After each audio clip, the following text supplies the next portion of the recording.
Okay, now in Hindi English both. As the years rolled by, we saw less of each other. For some time, she continued to wake me up, and get me ready for school. When I came back, she would ask me what the teacher had taught me. I would tell her English words and little things of Western science and learning, the law of gravity, Archimedes' principle, the world being round, etc. This made her unhappy. She could not help me with my lessons. She did not believe in the things they taught me at the English school and was distressed that there was no teaching about God and the scriptures. One day I announced that we were being given music lessons. She was very disturbed. To her, music had lewd associations. It was a monopoly of harlots and beggars, and not meant for gentlefolk. She said nothing, but for her silence meant disapproval. She really talked to me after that. When I went up to university, I was given a room of my own. The common link of friendship was snapped. My grandmother accepted her seclusion with resignation. She really left her spinning wheels to talk to anyone. From sunrise to sunset, she sat by her wheels spinning and reciting prayers. Only in the afternoon she relaxed for a while to feed the sparrows. While she sat in the veranda breaking the bread into little bits, hundreds of little birds collected round her, creating a veritable bedlam of chirrupings. Some came and perched on her legs, others on her shoulders, some even sat on her head. She smiled but never shooed them away. It used to be the happiest half hour of the day for her. Now,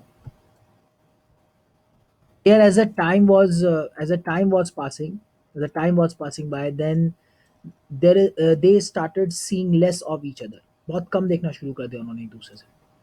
That means there was no proper communication between them. शुरू में तो वो writer को उठाना, वही वो same habit के साथ उन्हें राइटर को उठाना, स्कूल के लिए तैयार करना. बट शी स्टॉप्ड वहाँ पे, उसका उनका काम वहीं खत्म हो जाता था. क्योंकि बाहर जो है ना तो उन्हें छोड़ने जा सकती थी, क्योंकि वो स्कूल बस से जाते थे. इवन ना ही वहाँ पे कोई स्ट्रीट डॉग्स थे. लेकिन जब वो वापस आती थी, तो वो जो सॉरी जब वो आपके राइटर जो वापस आते थे, तब वो उनसे पूछती थी कि टीचर ने उन्हें क्या पढ़ाया. यहाँ पर वो बताते थे कि इंग्लिश वर्ड्स सीखा है, कुछ छोटी-छोटी चीज़ें सीखी है वेस्टर्न साइंस के बारे में, वेस्टर्न साइंस को समझा है, law of gravity, Archimedes principle और ये वर्ल्ड, ज्योग्राफिकल हिस्ट्री, सारी ये बातें.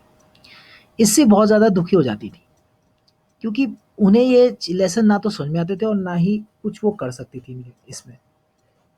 उनका वो ये मानती नहीं थी कि ये जो चीज़ें सिखाई जा रही है इंग्लिश स्कूल में, ये किसी काम की है. और इसीलिए जो है वो बहुत ज़्यादा डिस्ट्रेस रहती थी. क्यों? क्योंकि प्रॉब्लम ये थी कि उस स्कूल में कोई भी गॉड या स्क्रिप्चर से रिलेटेड कुछ नहीं पढ़ाया जाता था. और वो जानती थी कि इससे इसकी वैल्यूज़ खत्म होती चली जाएँगी. एक दिन जब राइटर ने कहा कि उसे म्यूज़िक लेसन सिखाया गया, वो और ज़्यादा डिस्टर्ब्ड हो गई. क्योंकि म्यूज़िक उनके लिए बिल्कुल निचले स्तर की बात थी, ल्यूड एसोसिएशन. क्योंकि उन्हें पता था ये हार्लॉट्स, बेगर्स, भिखारियों के लिए और हार्लॉट्स के लिए या फिर इनके लिए है, ये कोई सज्जन लोगों के लिए नहीं है. खैर उन्होंने ऐसा कुछ नहीं कहा, वो चुपचाप रहीं, ठीक है? और यही उनके लिए डिसअप्रूवल था. बहुत कम वो उनसे बात करती थी. अब जब राइटर यूनिवर्सिटी गए, तो उन्हें एक रूम दिया गया, खुद का अपना. अब जो कॉमन लिंक था वो भी खत्म हो गया. जहाँ कभी एक साथ रहते थे वो भी बंद हो गया. राइटर की जो ग्रैंडमदर हैं, उन्होंने इस सेक्लूजन को, इस अकेलेपन को एक्सेप्ट कर लिया कि यही मेरा फेट है. बहुत कम व्हील को स्पिनिंग करती थी, किसी से बात करना भी बहुत कम कर दिया उन्होंने. बस एक नया काम करती थी, सनराइज से सनसेट तक वो व्हील्स जो मैंने कि वो व्हील स्पिनिंग करती थी, रिसाइटिंग प्रेयर करती थी, बस स्पिनिंग व्हील्स और रिसाइटिंग प्रेयर्स. सिर्फ दोपहर को थोड़ा सा वो रिलैक्स करती थी, जो स्पैरो से चिड़िया आती थी उनको वो फीडिंग करती थी. ठीक है, वो वरांडा में बैठ जाती थी. वरांडा में बैठकर जो है क्या नाम है, जो ब्रेड के लिटिल बिट्स होते थे उन्हें तोड़ती थी. ठीक है, बर्ड जो है बर्ड जो है मैंने कि आके जो है उसके उनके कंधों पर बैठ जाते थे. ठीक है, और वो उन्हीं उन्हीं से ही मैंने क्या नाम है पूरा दिन निकाल देती थी.